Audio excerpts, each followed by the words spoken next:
Herida, negación y victimización. Estamos hablando de unas palabras que nos contrastan directamente con la adultez, la responsabilidad de ser nosotros mismos o de seguir buscando culpables o de seguir buscando sentirnos víctimas para que nos ayuden en una situación o de no empoderarnos de nuestra propia vida. Pues para amplificar estos términos vamos a hablar con Alejandro Lodi en estos tiempos en donde precisamente estamos en medio de una conjunción Saturno-Neptuno, en medio de precisamente traer luz de la conciencia a estos temas. Querido Alejandro, gracias por aceptar esta invitación. Bienvenido. Querido amigo, qué placer.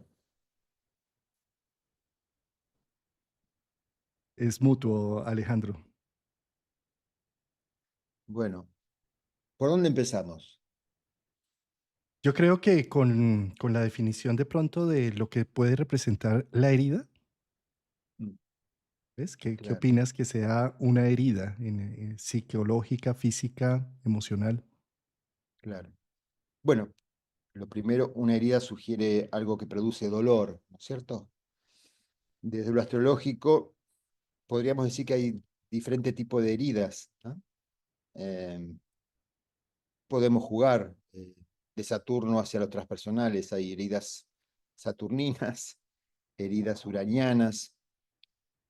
Eh, la herida saturnina es un dolor que aparece en nuestra vida por haber infringido una ley de la realidad, de lo natural, ¿no? Por no haber apreciado eh, la realidad en su naturaleza más esencial y haber consciente o inconscientemente intentado ir más allá de lo que ese orden natural, ese orden de la realidad permite.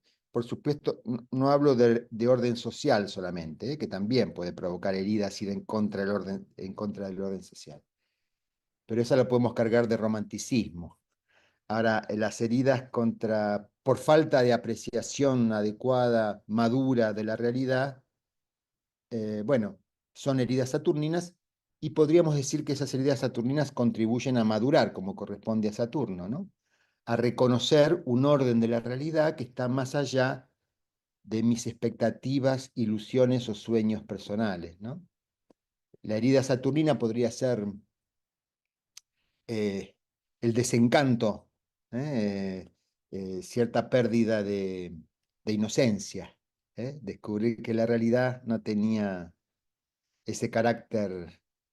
No quiero dar ningún ejemplo porque yo siempre ponía un ejemplo con los Reyes Magos y una vez una alumna me dijo, yo estaba viendo el video con mi hijo y mi hijo se enteró de la situación real acerca de los Reyes.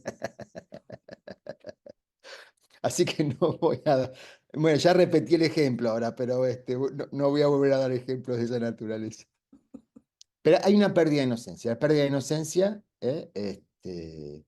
representa un dolor, una herida que, en la medida que uno lo asume, permite una respuesta más adecuada a la realidad. ¿Eh? ¿Y acaso se cure? El, el impacto de la herida se atenúe con el tiempo y de acuerdo a la madurez que vaya desarrollando nuestra conciencia, la herida pase a ser una anécdota risueña, aquel momento de la herida, ¿no? Em, Están las heridas uranianas, que es la herida que produce el contacto con el imprevisto. Cuando Urano se presenta en nuestra vida y nos recuerda que cualquier cosa puede ocurrir en cualquier momento, más allá de toda planificación, es posible que nuestra vida ordenada y planificada sufra un impacto, una herida, ¿eh? Y se desmorone como lo que creíamos una sólida construcción saturnina, se desmorone como un castillo de naipes, ¿no? Bueno, esa es una herida también uraniana que también propone un esfuerzo de comprensión, un desafío más que esfuerzo de comprensión, de aceptar que la realidad viene con eso, con el hecho imprevisto y que nos invita a tolerar incertidumbre, a aceptar que la realidad está atravesada por incertidumbre. Y que el dolor y la herida es más fruto de nuestro imaginario de plan definitivo que de aparición de lo imprevisto. Uno le adjudica el dolor al imprevisto que apareció, pero en verdad lo que causa dolor es creer que eso no debería haber ocurrido porque yo lo planifiqué de otra manera. Si se madura ese imaginario, también esa herida se cura, se atenúa. Hasta incluso también puede convertirse en una anécdota risueña con el paso del tiempo.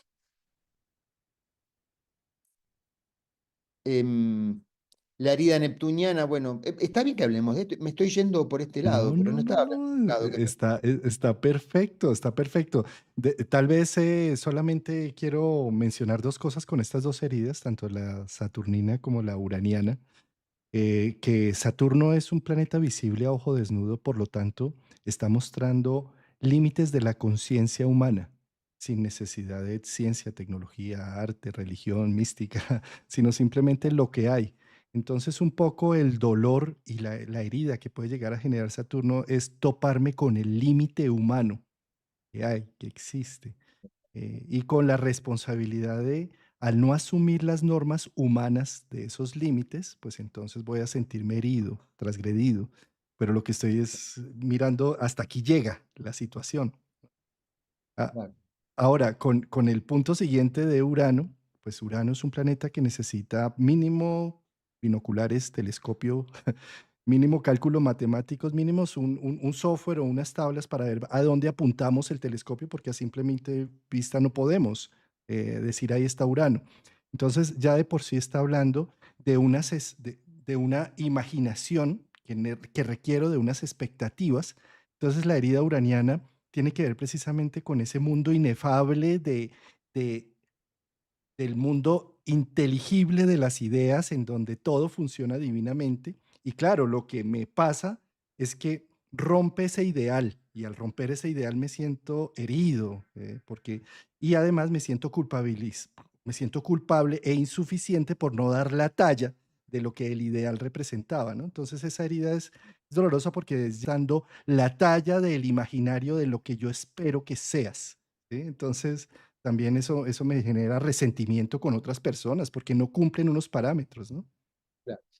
Siempre la herida con Urano es porque me estoy comparando con, es porque hay un Saturno detrás. Algunos dicen que una de las pesadillas del ego es la comparación. El ego siempre está comparando con lo que debería ser o no debería ser, ¿no es cierto? Comparación con un modelo externo. Al comienzo es el modelo de los padres, rebelión de uraniana de la adolescencia. Luego son los modelos del mundo. Siempre hay modelos con los cuales me compare. Y hay una enorme liberación de la herida, entre comillas, uraniana, cuando uno acepta a Urano, cuando uno acepta que ve lo que ve, ¿eh? Sin compararlo con ningún modelo al cual pudiera estar adhiriendo o me pudiera estar revelando, ¿no es cierto? Eh, es la, la- la- la cura de la herida uraniana es cuando me libero de modelos. En verdad, el dolor de lo que podríamos llamar herida uraniana es la comparación saturnina, ¿no? Es la polaridad con Saturno, ¿no? Eh, Podemos también ensayar algunas imágenes para lo que sería herida neptuniana, herida plutoniana, y dejemos para lo último la herida quironiana que nos va. ¿Eh? Nos va a abrir las puertas como una llave. Claro, claro, claro. La herida neptuniana tiene mucho que ver también con un desencanto mucho mayor que el que produce la herida saturnina. La herida uraniana puede ser, puede tener que ver con descubrir, que se haga evidente que nuestra vida está animada por misterio, que nuestra vida se funde en el misterio, con lo cual esa pérdida de borde personal es quizás la herida narcisista más intensa, ¿no? Más incluso psicológica, es casi una herida del alma. ¿Quién soy yo entonces? ¿No es cierto? Eh, Y yo podríamos describir varias formas, pero hay una forma que a mí hemos ya hablado de esto. Abrir sensibilidad compasiva puede ser muy incómodo y doloroso. Ya lo hemos hablado esto, ¿verdad? La necesidad de poner cierto límite a nuestra capacidad de resonar con la totalidad, porque podemos extraviarnos y podemos sumirnos en un dolor extremo, de sentir cualquier sufrimiento de cualquier entidad viva del universo como propia. Es abrumador. Em, yo creo que eso es una herida neptuniana y es bien compleja. Una herida, podríamos decir, mística, ¿eh? Abrumadora. Es el alma abrumada por todo lo que siento, ¿no? ¿Qué hago con todo lo que siento? Seguramente las personas muy piscianas o muy neptunianas que estén escuchando sabrán de qué estoy hablando y hasta podrían describir mucho mejor lo que estoy queriendo describir, ¿eh? Pero esa sensibilidad abrumadora, distinta a la lunar, ¿eh? Mm, que es más emocional, esta es una sensibilidad, eh, el sentirse desbordado por lo onírico, por mis sueños o por mis pesadillas, ¿eh? ¿Quién más, quién menos en momentos muy neptunianos hemos tocado esta sensación de sentirnos abrumados, ¿no? Ahí en la psicología se usa un término para estas heridas neptunianas y son las personas paz, personas altamente sensibles. Eh, Nacemos en un mundo frío, rudo, pesado, denso, donde hay hambre, donde hay frío, donde hay necesidades que cumplir porque hace parte de la biología. La biología necesita alimentarse del entorno y para alimentarse del entorno necesita cazar, comer, cortar, ¿sí? Y cuando estamos en el mundo tan neptuniano decimos, pero ¿cómo? ¿Cómo tenemos que utilizar un cuchillo para alimentarnos? Porque no simplemente es prana. ¿Sí? ¿Cómo podemos usar Marte sin lastimar el medio ambiente? ¿Cómo puedo jugar deseo sin modificar al otro, sin alterar al otro, ¿no? Sin agredir al otro. No, bueno, sí, claro, muy bien. Muy bien. Las respuestas ante esta incomodidad son polarizadas, ¿no? Marte está bien, Neptuno está bien, Marte está mal, ¿no? La demonización de la agresión es pecado, ¿eh? Eh, o la sensibilidad extrema es patología depresiva.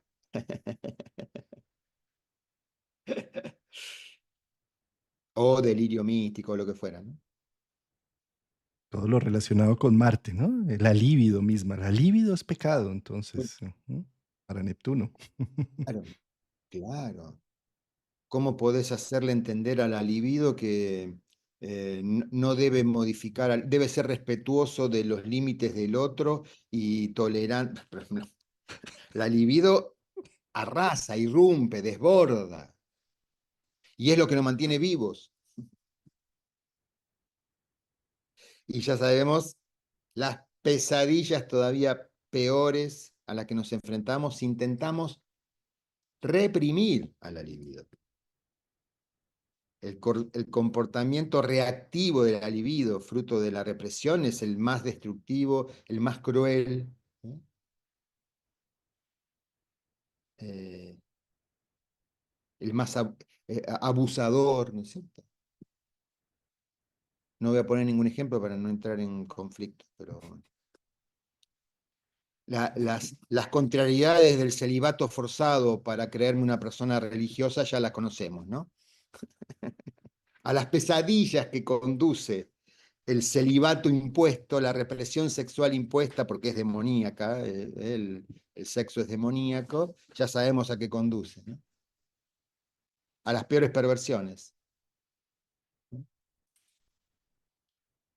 Y antes de entrar a Quirón, bueno, nos quedaría... Perdón, querías comentar. No, es que pensaba en esto de las peores perversiones y es precisamente porque cuando no se dan espacio en la conciencia a las cualidades y a las funciones humanas, trabajan desde el inconsciente de manera compulsiva.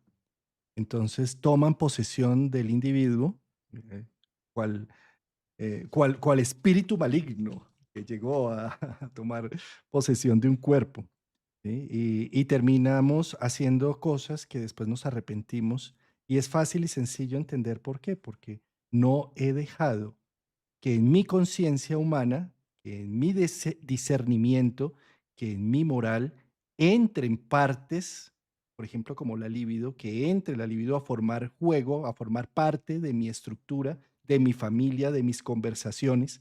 Entonces, como no la dejo conscientemente entrar allí, pues actúa desde un punto inconsciente, burdo, bárbaro, Mr. Hyde, el lobo. ¿Mm?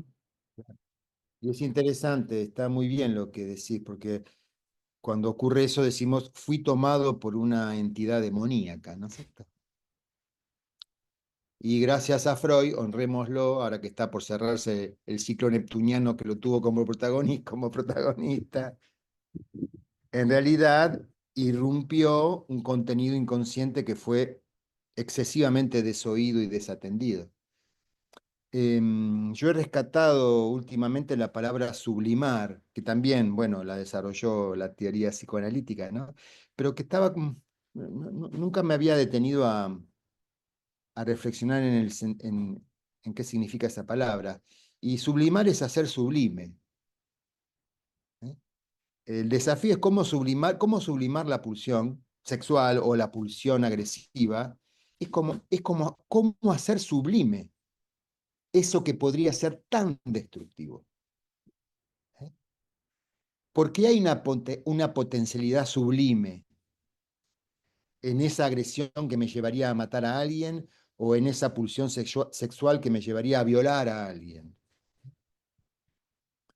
Hay una potencialidad sublime, que es y como no tengo opción, tengo que vivirla sí o sí, el desafío es desarrollar cada vez mayor contacto, por supuesto no por imperio de la voluntad, sino por profunda comprensión de conciencia de esas potencialidades, de lo que en principio se aparece amenazante, tosco.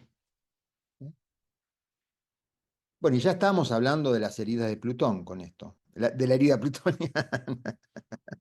Interesante cómo Neptuno lleva a Plutón, ¿eh? Para la astrología esotérica, el regente de Piscis no es Neptuno, el regente de Piscis es Plutón. Y está muy bien. Lo corroboramos, por ejemplo, de manera involuntaria en esta conversación. Profundizando en Neptuno, ¿con quién nos encontramos? Y con Plutón.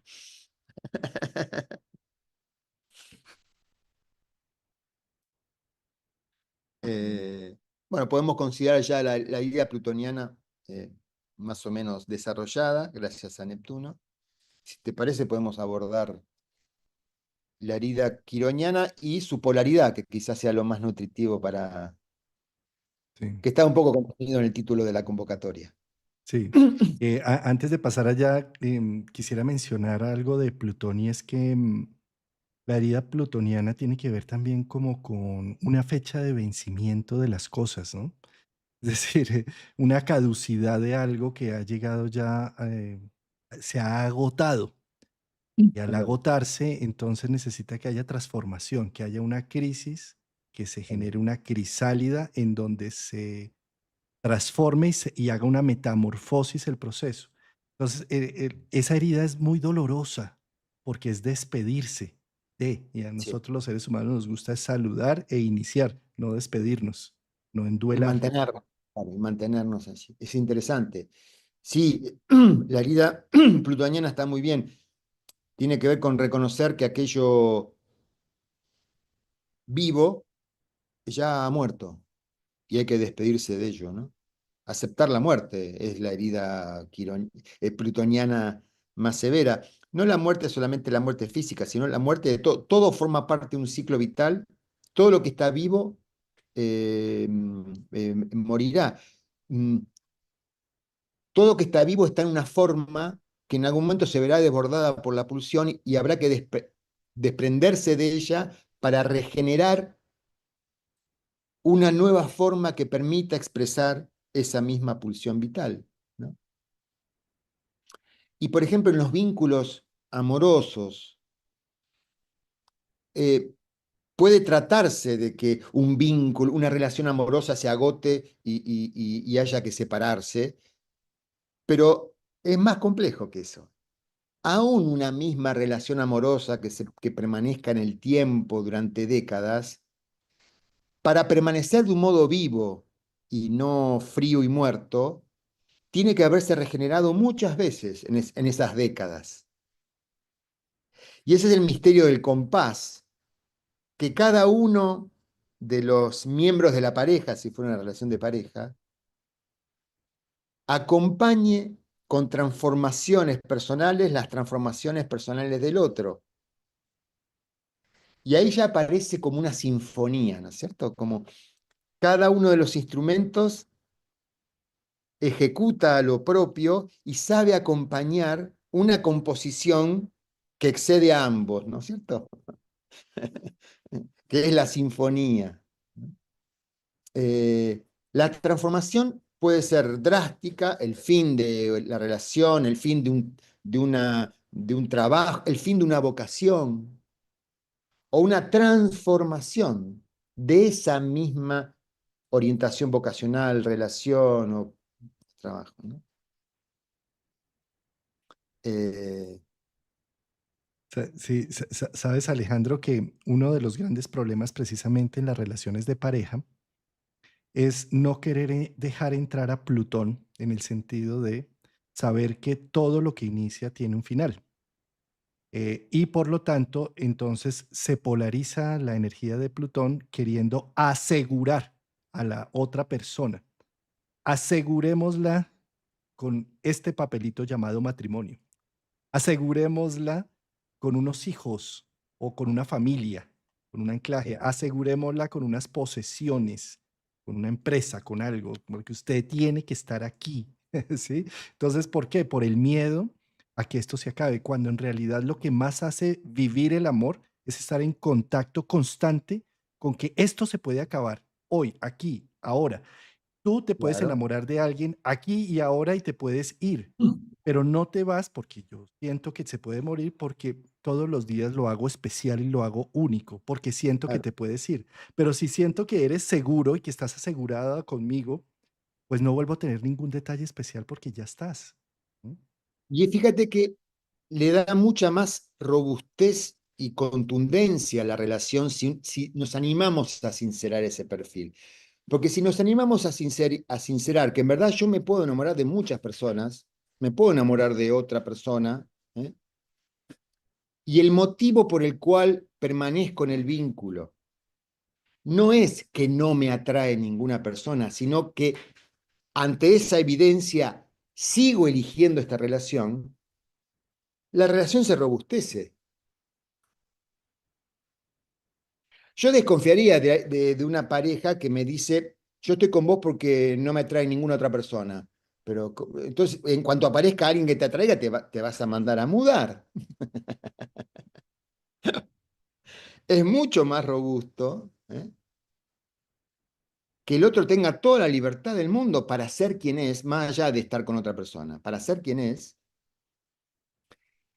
y siga sintiendo atracción por esta relación que conformamos, ¿no es cierto?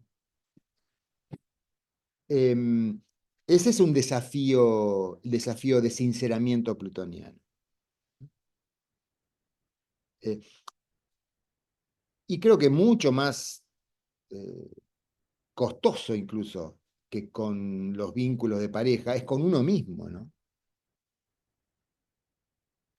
La herida plutoniana con uno mismo es este que soy, que deseé tanto ser, y con el cual construí cosas que disfruto mucho, ya no me transmite entusiasmo vital. Pero ¿cómo? Si, si ese que sos ha logrado, etcétera, sí, ha logrado, pero la pulsión reclama un sinceramiento que exige despedirme de incluso aquello que logré con tanto disfrute y esfuerzo, ¿no? Nosotros mismos somos un proceso de constante transformación, de despedida de nosotros mismos, ¿no?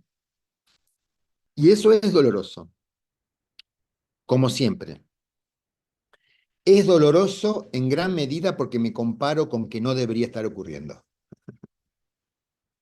Si esa nota de comparación saturnina se atenúa, deja de ser tan, ya no es tan doloroso. Eh, Comienza a despertar incluso cierta curiosidad.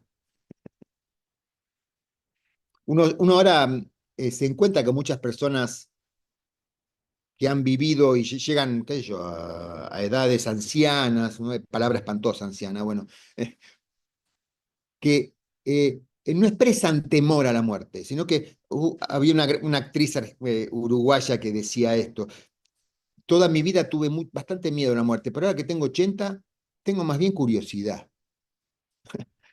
Como aceptó que se va a morir y desistió de la idea de seguir postergándolo, acepta, no, es algo que va a ocurrir, ya despierta cierta curiosidad más que miedo. Esto lo podemos trasladar a cualquier edad y con cualquier otro tema de intensidad plutoniana como la muerte, ¿no?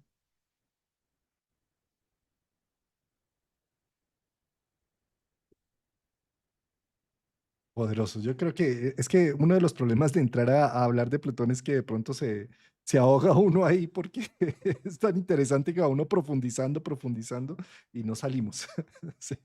Eh, Porque definitivamente la magia de la vida y de que estemos aquí es que cotidianamente botamos las células muertas constantemente. Todo el polvo que está alrededor de nuestra casa, cuando no lo recogemos a diario, son células muertas de nosotros, que estamos muriendo todos los días.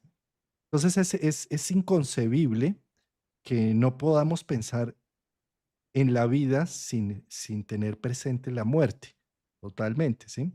Y por ejemplo, en estos días veía una persona que con un familiar próximo a morirse, que pedían que lo siguieran reviviendo, que pedían que le siguieran poniendo todas las máquinas y todo.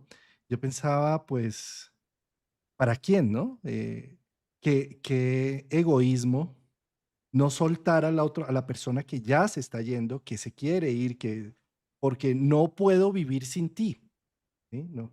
Entonces no acepto la vida, no acepto la muerte porque tampoco estoy viviendo. La misma persona que estaba queriendo que resucitaran al individuo, en el fondo lo que hay es un gran miedo a la muerte porque estoy muerto en vida, porque no estoy viviendo mi vida, ¿sí? Entonces, esa dicotomía entre vida y muerte es una danza que se tiene que ser más consciente.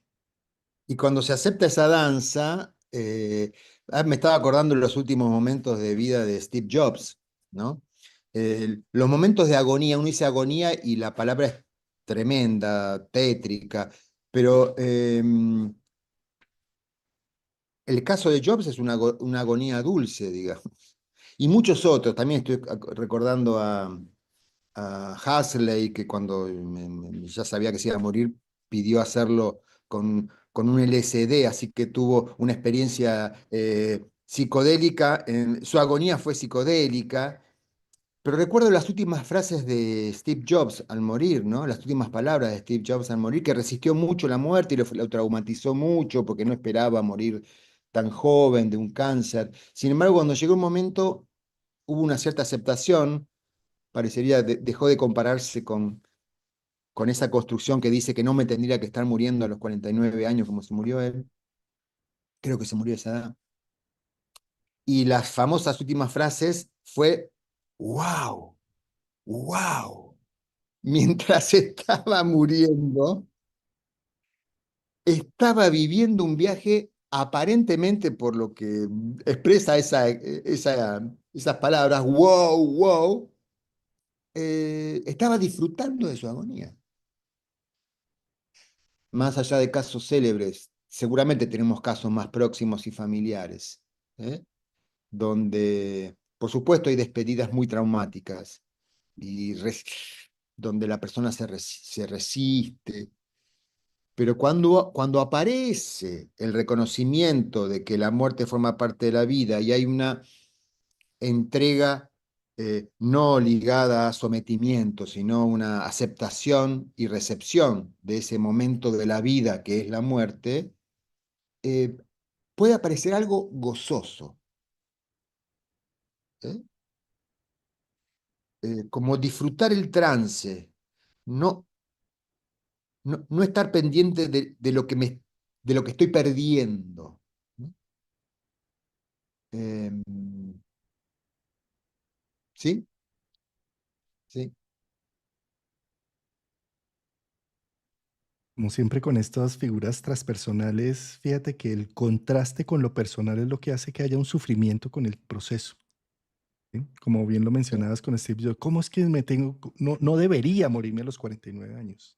No claro, debería en Saturno, porque en Saturno hay unas normas. En este momento la expectativa de vida está por encima de los 80, todavía me faltan otros 30 años más. No debería, entonces el sufrimiento, ¿no? El, claro. eso.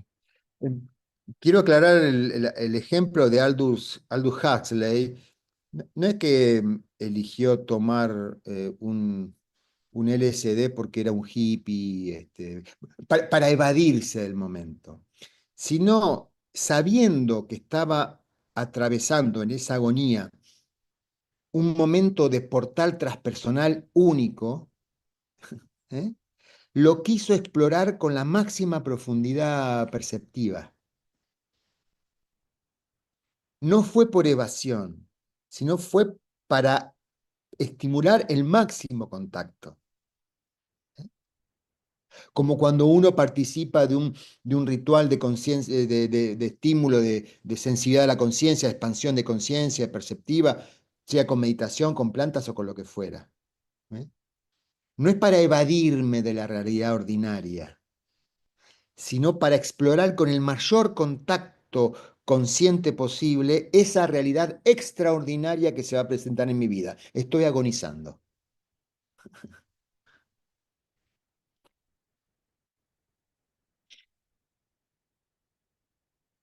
Y desde esta perspectiva, pues ya hablamos de Saturno, de Neptuno, de Saturno, de Urano, de Neptuno y de Plutón.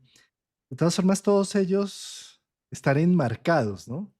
Eh, Todos ellos hacen parte del sistema solar, están embebidos en la curvatura espacio-tiempo que hace el Sol, entonces están allí dando como una ronda con unos ritmos totalmente adecuados, a ver, con una carretera por donde caminan en su traslación alrededor del Sol, como limpia, directa, ¿sí? Más o menos Plutón, más o menos, pero en realidad todos están ahí contenidos, a excepción de otro cuerpo celeste muy importante que se dice que era un asteroide, un cometa, que fue atrapado por la curvatura espacio-tiempo del Sol y quedó atrapado y que en un momento dado va a salir disparado del sistema solar.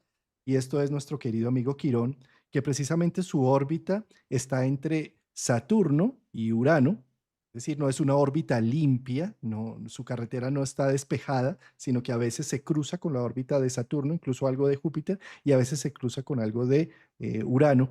Eh, por lo tanto, hace que se salga un poco del contexto del sistema solar, se salga de, no cumples Saturno, pues tranquilo, tienes acá tu castigo y esto me duele, ¿sí? Visionas Urano y entonces te das cuenta que la realidad es poca cosa con respecto a esa visión, pues entonces tienes ahí tu herida, ¿sí? Y así con cada uno que tiene como unas normas establecidas, pero Quirón se sale del parámetro, ¿no? Y siendo ajeno al sistema solar, aparentemente, su participación en el sistema solar tiene una ubicación espacial profundamente simbólica, que la acabas de describir. Sí, está entre Urano y Saturno, pero de un modo muy particular, enhebrando, haciendo un surcido entre el último planeta personal y el primer planeta transpersonal. Como sugiriendo, diría a los gritos, soy el puente entre el mundo, la experiencia de conciencia personal y la experiencia de conciencia transpersonal. Lo que vengo a simbolizar es eso, el enlace entre esas dos dimensiones. Soy el portal entre esas dos dimensiones. La anécdota, haría falta tomarse el trabajo de corroborarla, pero se dice que es así. La categoría astronómica, así como hay asteroides, planetoides, cometas, hay otra categoría que es Centauro, que no recuerdo por qué características tiene. Pero al decretarse que este cuerpo entraba en esa categoría, en la categoría de Centauro, se le adjudicó, respetando la tradición de ponerle nombres de la mitología, de personajes de la mitología griega, se le puso el nombre del primer centauro, y por eso se llama Quirón. ¿Sabes, Alejandro? Ese nombre adquirieron el nombre de centauros precisamente porque son cuerpos celestes que no se pueden definir en una única categoría, sino mixta. Es decir, no se puede definir como un planetoide, ¿no? Porque tiene cola, ¿sí? Entonces no se puede definir como un asteroide porque es más grande. No se puede definir como un cometa porque se quedó atrapado en el sistema solar, ¿sí? Entonces al tener ese híbrido de celeste, terrestre y demás, por eso son centauros. Claro.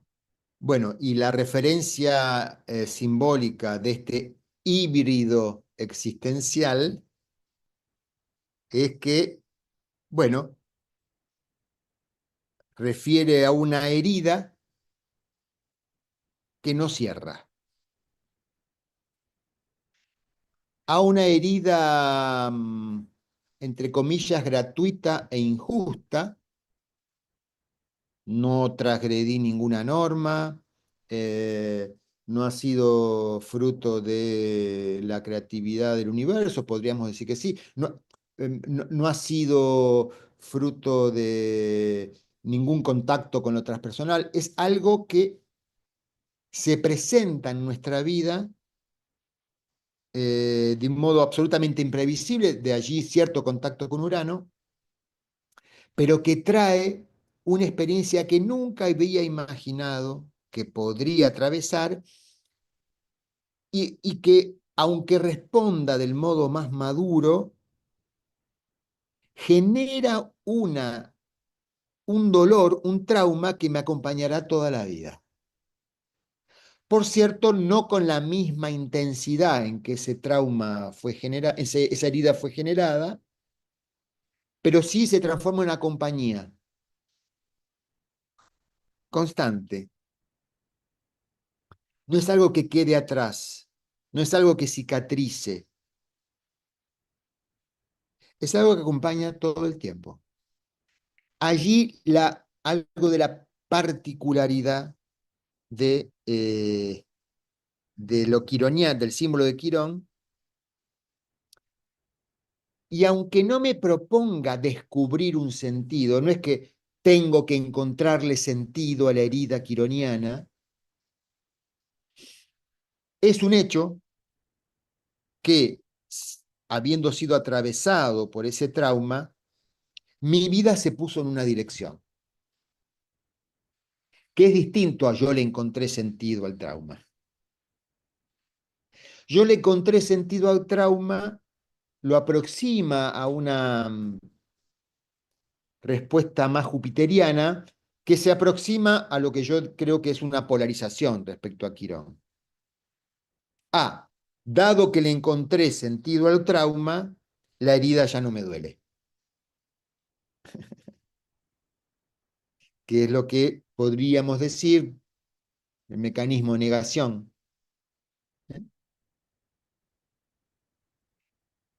No, es un hecho que por más que haga esfuerzos a ese hecho tan inesperado, absurdo, no le voy a poder encontrar sentido, tan cierto como que es un hecho, que asumir que ese trauma acompaña de ahora en más a mi vida, ha puesto a mi vida en una dirección, que significa nuevas relaciones que no tendría, con personas que no tendría si no hubiera atravesado el trauma, intereses, motivaciones, lecturas, exploraciones e incluso vocaciones que no hubiera activado si no hubiera, ¿se entiende? Pero insisto, no es la vocación jupiteriana, no es descubrir a qué soy convocado, ¿eh? Sino qué dirección encendió aquel trauma que preferiría no haber vivido y que yo realmente no es que yo descubrí esa dirección, me puso en esa dirección.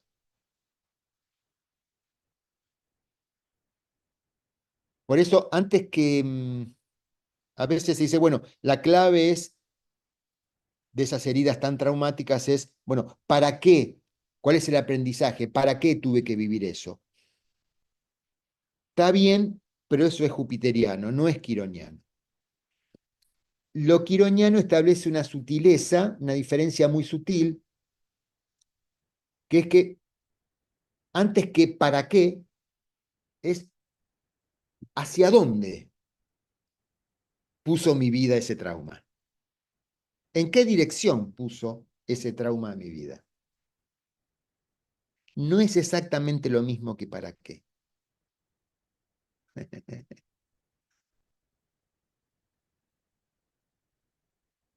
La desgracia como portadora de nueva dirección del destino. ¿Sí?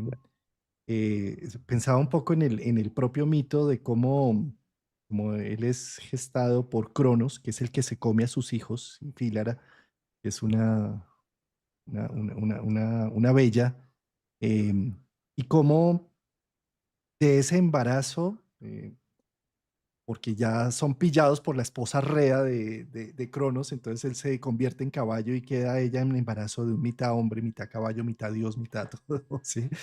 Gracias a la desgracia de que Cronos no lo asumió como hijo propio y la desgracia de que la mamá lo vio tan burdo y tan feo que lo dejó, son la desgracia de convertirse huérfano, ¿sí? Prefirió convertirse en un árbol de tilo, la Ella, madre, antes de ser la madre de ese niño. exacto. Es una desgracia que uno dice, qué horror, o sea, malos padres, ¿sí? Pero si lo vemos en el fondo, si Cronos lo hubiera adoptado como un hijo, se lo come, como se comió a todos los hijos, ¿sí? Entonces, con la desgracia de ser huérfano, es adoptado por el dios Apolo, por el dios Sol, ¿sí? Entonces, estamos hablando precisamente de la dirección de la voluntad con la humildad que representa que hay una desgracia y por la desgracia aparece la gracia de convertir, de tener un padre visible, reconocible. eh, Pero fíjate que eso no habilita a decir, bueno, fue para mejor que mi padre no me reconociera. En realidad estoy muy contento, muy feliz, porque descubrí que es para mejor que mi padre no me reconociera y haber sido adoptado por Apolo. Con lo cual no tengo nada de qué quejarme, ya no me duele. Es más, agradezco y celebro que haber sido repudiado por mis padres. No es eso. Coexiste la evidencia de la gracia de haber sido adoptado por Apolo y de la pesadilla que hubiese sido haber sido hijo de Cronos, haber sido educado por Cronos, eso coexiste con la herida de haber sido repudiado por mis padres. Las dos cosas coexisten.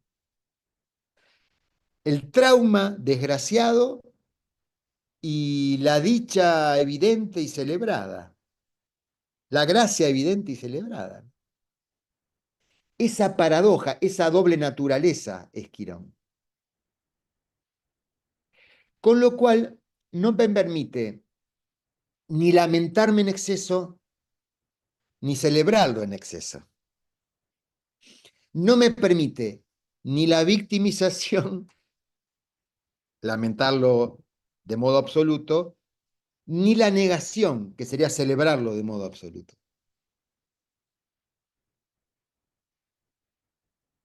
Y ahí ya podemos profundizar en las maravillas y las pesadillas de esos dos extremos de reacción polarizada, ¿no? La victimización y la negación, ¿no? Y es que, claro, nuestro pensamiento dicotómico de que todo es bueno o malo, o que es día y noche, o que ¿sí? Hace que definitivamente busquemos en esa dicotomía tomar un partido por alguna de las dos opciones, en donde si me voy al sentido profundo, ahí vemos cómo negamos cualquier tipo de dolor, porque todo tiene un sentido, porque todo pasa por algo, porque Dios me ama, porque la vida es así, porque, en fin, y me puedo llegar a polarizar donde niego rotunda y profundamente en la otra sección. ¿Sí?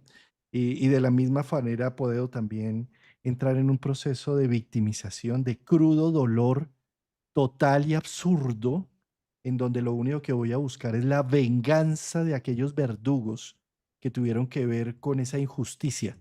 Y me lanzo al mundo a cobrarle a todos y además a sangrar por encima de aquellos que ni siquiera tuvieron que ver con mi herida. Dejo mi rastro de sangre encima de estas mismas, de personas que nada tienen que ver. ¿Sí? A redimir el dolor de todas las víctimas, ¿no es cierto? Y a lograr acasar a todos los victimarios. Esto que estás diciendo es maravilloso porque ¿cuántos de nosotros no nos lanzamos al mundo a redimir el dolor del mundo entero? O sea, ya no alcanza a salvar a mi mamá, sino tengo que salvar a todos. Entonces estoy disponible 7 por 24 para aquel que necesite. Toma mi cuerpo, bebe mi sangre, porque sufres y entonces yo necesito redimirlo. Es un extremo de polarización allí. Y esa redención, ese acto de redentor, convive con la acusación y la condena de los victimarios, que, y este es el lado sombrío de la perversa lógica víctima-victimario, si logro condenar a todos los victimarios y lograr que sufran por lo que hicieron, he generado nuevas víctimas. Soy el victimario de mis victimarios. Con lo cual quedé atrapado en el laberinto de la polarización. He descubierto, yo, Dr. Jekyll, que soy Mr. Hyde. No que tengo que luchar contra Mr. Hyde que se presenta todas las noches. No, no, descubro que soy Mr. Hyde. Cómo se disuelve ese laberinto y esa pesadilla, ¿no? Bueno, ese es el desafío de lo quironiano. Porque realmente es un costado antipático de la herida quironiana, es que es posiblemente que esa herida traumática, injusta, espantosa, haya tenido agentes que la han perpetrado. Haya habido victimarios a los que veo caminar por la calle.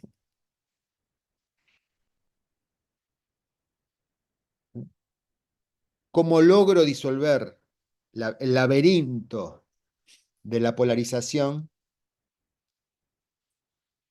¿Cómo logro, no por bueno, sino para no convertirme en él, invertir toda mi vida en que ese que sé que fue mi victimario sufra por lo que me hizo? Y aquí es donde Quirón permite darle un relieve que por lo menos en mí, y confío que en todos, por lo tanto, puede aparecer, puede conmover, un relieve a la palabra perdón, ¿no? Donde el perdón no es ver a mi victimario y decir, bueno, está bien, no fue nada, te perdono, está todo bien. Me olvido, o sea, el perdón no es olvido, pero también es la aguda percepción de que no vas a lograr que me convierta en lo que sos. Por eso no voy a desear que sufras. No voy a invertir un gramo de mi vida, no me voy a olvidar nunca de lo que hiciste, pero no voy a invertir una gota de energía de mi vida en que sufras por lo que hiciste, no porque yo soy bueno, sino porque no me voy a convertir en lo que sos vos. No me vas a vencer. La forma de vencerte es perdonarte. La forma de vencerte es perdonar. Porque de lo contrario, se va a lograr el cometido del perpetrador, que es volver igual víctima al perpetrador, que prácticamente es la conversión. ¿Sí? Exactamente, exactamente. Sí, hay una íntima satisfacción en el perpetrador cuando la víctima se convierte en perpetradora de un daño hacia mí. Cuando la víctima me hace daño, la he derrotado, la he convertido en lo que yo soy.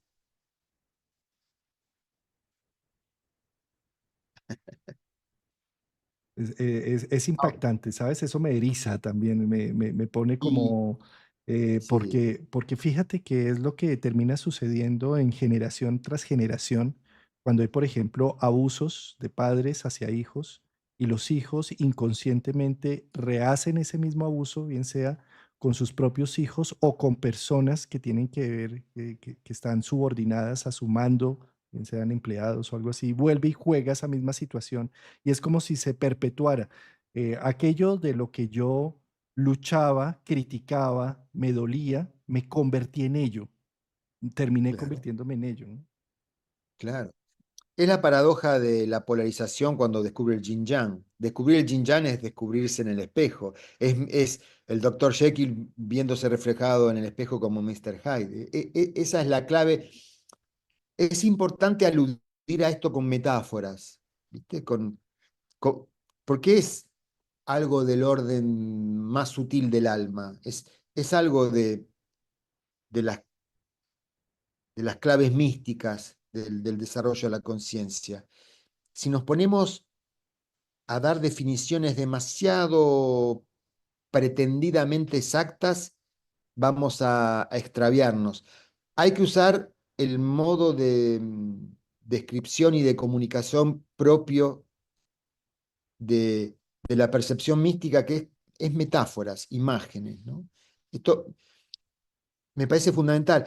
Incluso a partir de lo que dije, yo enciendo una alarma, no tiene que verse esto como a conclusión, hay que perdonar. No es un deber ser. No estamos diciendo lo que hay que hacer. Estamos describiendo algo que ocurre. Cada uno hará lo que pueda. Y si me descubro en la negación para poder sobrevivir, está todo bien. Y si me descubro en la victimización para poder sobrevivir al trauma, está todo bien.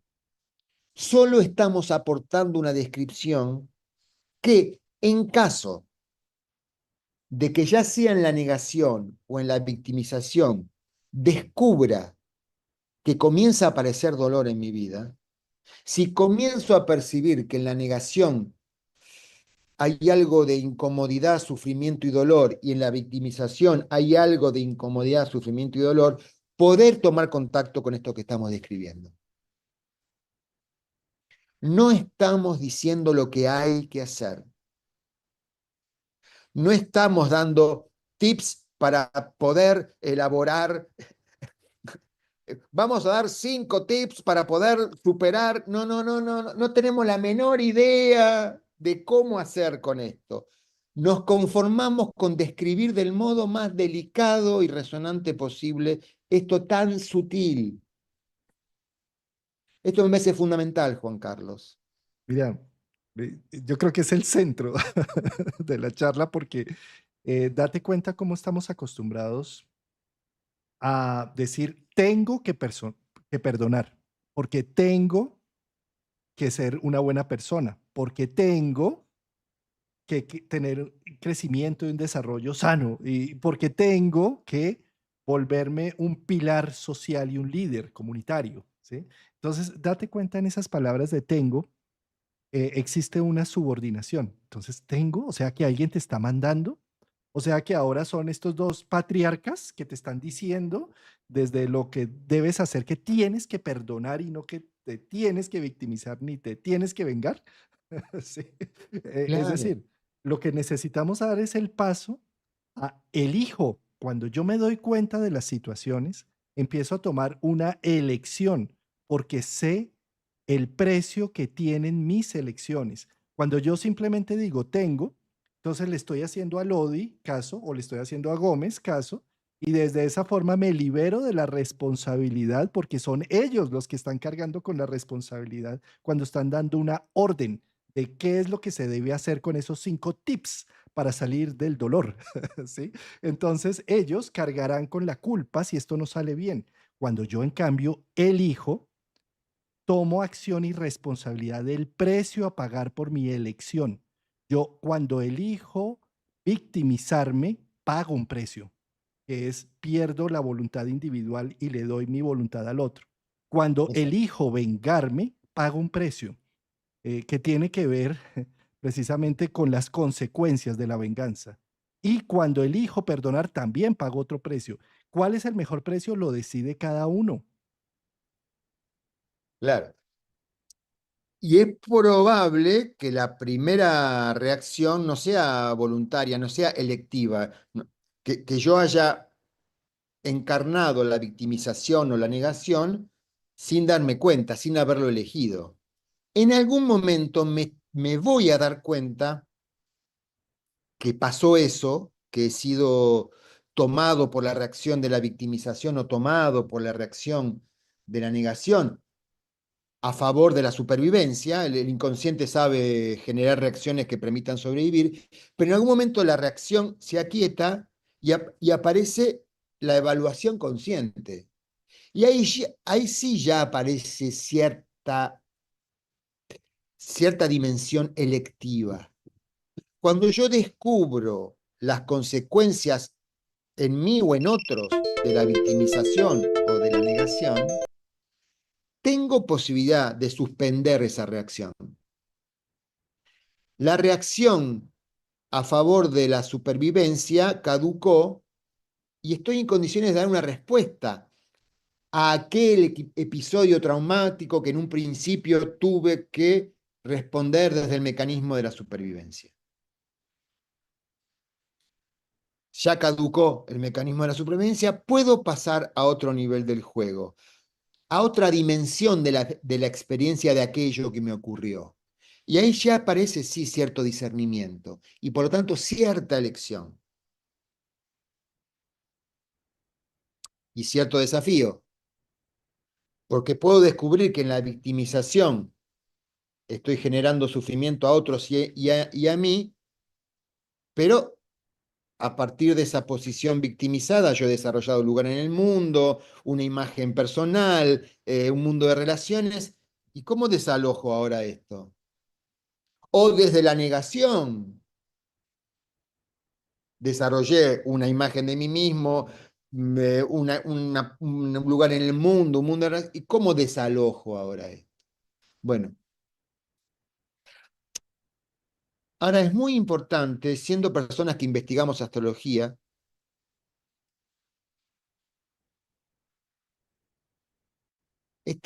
recordarnos en público esto que acabas de decir, ¿no? Alguien que investiga astrología no sabe cómo solucionar los problemas de la vida, no tiene la clave de lo que los humanos debemos hacer, mucho menos de lo que va a pasar. ¿Qué hacemos quienes investigamos astrología? ¿Qué podemos decir? ¿Para qué nos ponemos frente a una cámara a hablar? Yo creo que es dar descripciones, describir, poner en pantalla los mecanismos más reactivos, darles una metáfora apropiada y estimular en nosotros mismos y en quienes nos escuchan la posibilidad de dar respuesta a eso.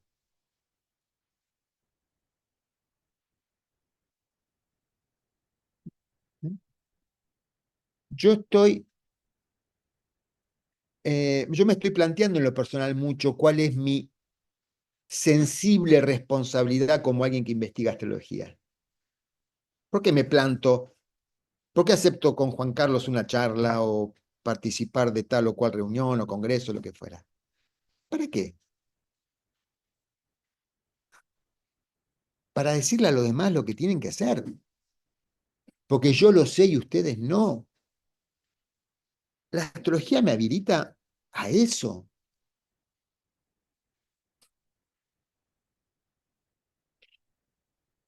No envidio a quienes asumen ese rol.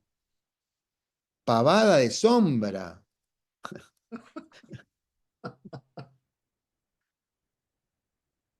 Hasta digo, me corro de ese lugar en beneficio propio.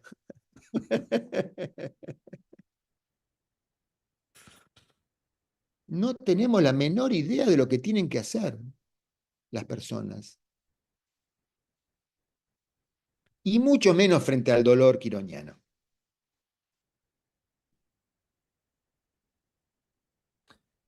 Uf, estás, ese tema que acabas de tocar es, yo creo que es muy importantísimo reconocerlo, ¿sabes?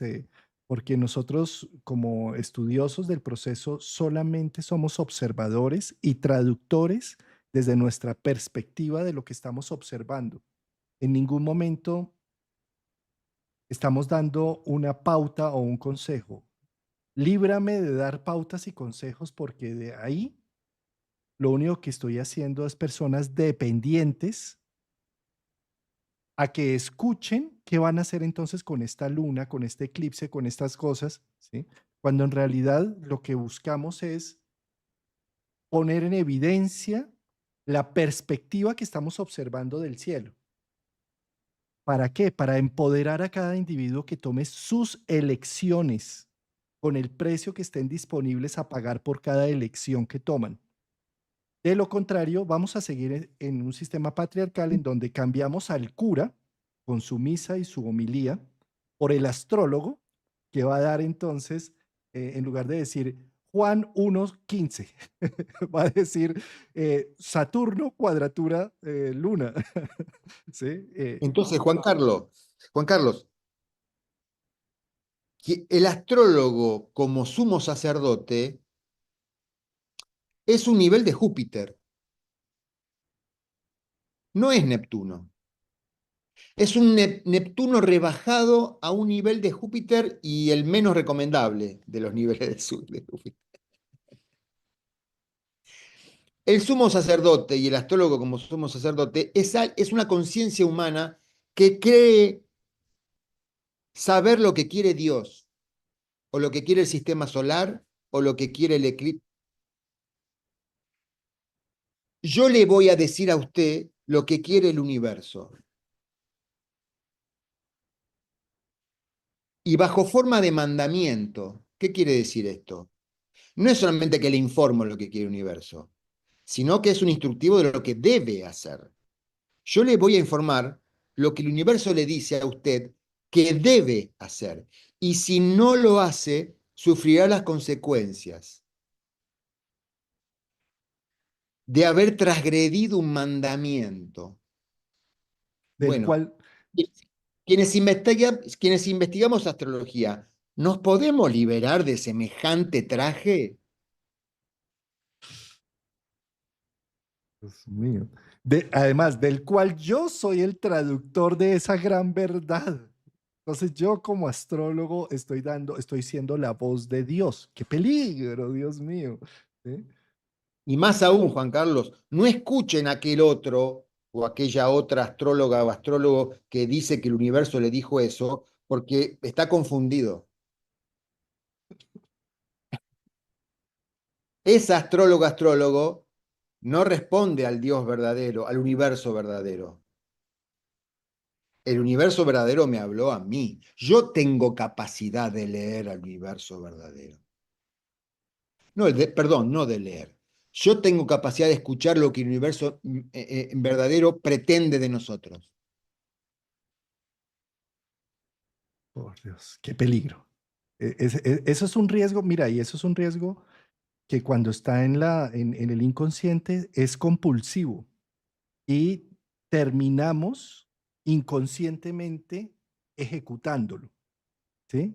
Cada vez que incluso puede estar uno muy versado en el tema, pero dice uno, ay no, yo necesito leer el cielo para saber si sí viajo o no viajo en esta semana, para saber si compro o no compro este coche, para saber si hago o no hago esto, para ver qué me dice Dios con estos planetas, cuando en realidad, eh, y de verdad lo que necesitamos hacer con la astrología y eh, muchas otras artes de estas es reempoderar al ser humano para que tome elecciones desde el corazón, no desde que un planeta lo dice o no lo dice, porque Mercurio está en retro, porque Marte está en retro, sino porque lo estoy sintiendo.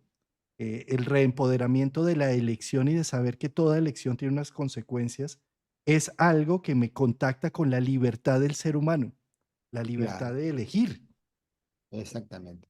Sí, y ya que estamos siempre condicionados, poder, gracias a la investigación en astrología, disolver condicionamientos que nos permitan percibir una realidad mucho más profunda, seguramente será otro velo, pero mucho más profunda del velo que se ha corrido, para dar respuestas distintas y saludables. Porque ¿por qué haría uno esto? Y porque le duele donde está. ¿Por qué me animaría a correr un velo? Y porque me duele donde está. Si no, no tendría ni siquiera la curiosidad. Estimular a disolver condicionamientos perceptivos para entrar en contacto con un orden evidente, si corro el velo, si no lo corro no es evidente, en el cual lo que yo creo que es real se resignifica completamente. Lo que yo creo que soy, los motivos por los cuales creo que me duele lo que me duele, que sufro porque sufro, se resignifican. Y a partir de esa resignificación, cierto contacto sufriente y doloroso con la vida se disipa. No al favor de una algarabía extrema, sino de una curiosidad, como aquella actriz uruguaya. Siento curiosidad ahora, ¿eh? De una perplejidad. Pero, mira vos, se trataba de esto, qué curioso, qué curioso. Por aquel trauma que creí que no iba a poder superar, ahora estoy aquí y se abrió este portal en mi vida. Qué curioso. Y yo no lo elegí. Ocurrió esto en mi vida. Esa perplejidad.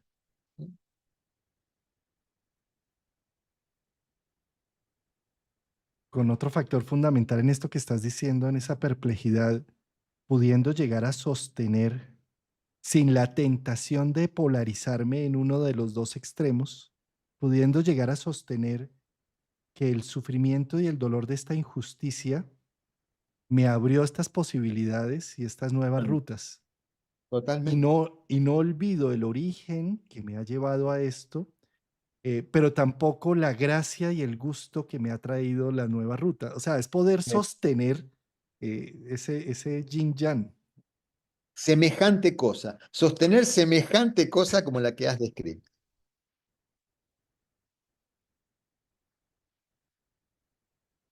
Esto lo No podemos de deja de pronto. ser, digo, no deja de ser la paradoja de la vida, ¿eh? ¿Qué es esta broma de encarnar en formas perecederas con conciencia? ¿Qué es esta broma? Es una broma pesada, no me digan. Ahí estamos de la herida primaria. Infinito imaginación, infinito sentimiento puesto en un cuerpo finito.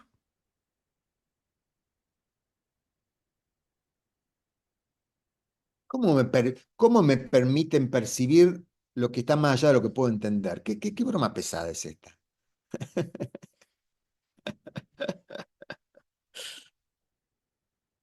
Bueno, y por eso creamos arte, creamos lenguajes simbólicos, para dar cuenta de eso que percibimos sin poder explicarlo.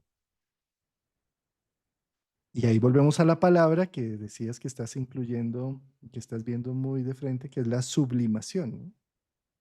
Exacta, exacta, exactamente, exactamente. Tiene mucho, no estamos inventando nada, ¿no? Esto es lo que la tradición espiritual de la humanidad o mística de la humanidad describe como bueno, un pie en lo profano, un pie en lo sagrado, ¿no es cierto? Hay un montón de descripciones. Sí, es eso, claro. Qué maravilla, Juan Carlos, que estemos charlando de esto. Te lo digo, habitualmente te lo digo, no sé si lo suficiente en privado, pero ahora lo voy a decir en público. Yo te agradezco muchísimo estos espacios, estos, estas botellas con mensajes lanzadas al océano. Que estos dos náufragos en una isla. Porque es tal cual, somos dos náufragos, es decir, date cuenta que aparentemente el astrólogo que tiene un canal en YouTube y todo, lo sabe todo, entiende todo y es totalmente falso, es otro náufrago que está metiendo sus mensajitos en la botella y botándolos al inmenso océano colectivo a ver cómo es esto. Tal cual. Mira, Alejandro, es mutuo. Yo apareciste en mi vida en un retorno de Júpiter en Acuario y eres un luminar con quien a través de estas disertaciones y de estas conversaciones, siempre que me reúno contigo, quedo como unas 2 semanas totalmente narcotizado de todo lo que hablamos, reflexionando y digiriendo todos estos temas. Además, son temas que no salen si yo me pongo a estudiar solo con un libro o si me pongo a meditar sobre una situación. Salen en estas conversaciones que se van. Clave. Clave lo que dices. Esto es una evidencia. Para mí tampoco se me hubiera ocurrido todo esto si no estoy charlando contigo. Con lo cual, esto lo está comunicando el vínculo, no Lodi y Gómez. No somos nosotros los que estamos comunicando esto. Es el vínculo, ¿eh? El que está expresando esto, describiendo esto. Precioso encuentro, Alejandro. Maravilloso. Y vamos a tener otro encuentro próximamente. Ah, Este tema nació precisamente de una charla que tuvimos hace como 3 semanas.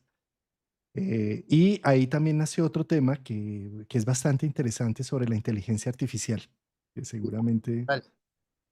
Buenísimo. Sí, de la mano de los tránsitos de Urano en Géminis, ni que hablar próximamente, y de Plutón en Acuario, en Trígono, sí, bueno, ni que hablar. Dale, sí, está muy bien. Entonces nos veremos ya, creo que después del equinoccio.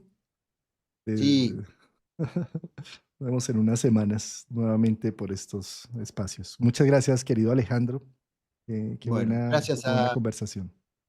gracias a todas las personas que han compartido y que compartirán esta charla. Gracias a vos, por supuesto. Tenemos en este momento más de 500 personas, 574 en el formato horizontal, 160 en el vertical. Tenemos también por TikTok 50 personas que nos han acompañado. y por Bueno, Instagram otro tanto. Entonces, bueno, pues muchas gracias a todos nuestros oyentes que han sacado el tiempo. La mejor caricia que como humanos nos podemos dar es la atención y esa atención que nos están brindando es hermosa. Muchas gracias.